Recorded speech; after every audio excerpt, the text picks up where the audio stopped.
ሰላም ውድና የተከበራችሁ ውድ ቤተሰቦቼ እንዴት ናችሁ? ዛሬ እንግዲህ መላኩያ አሰራር በአጭር ቪዲዮ ቆንጆ ቪዲዮ እናያለን። መላኩያችን ይህንን ይመስላል። በደንብ ታጥቧል። በደንብ ከታጠበ በኋላ በመፍጫ በካራባ እንፈጫለን ማለት ነው።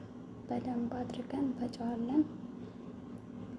ከፈጭን በኋላ እዚህ ጋር ደግሞ ቀይ ሽንኩርት፣ ነጭ ሽንኩርትና ቲማቲም ከትፈን ካዘጋጀን በኋላ መጀመሪያ ቀይ ሽንኩርታችን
ላይክ፣ ሼር፣ ሰብስክራይብ አድርጉ።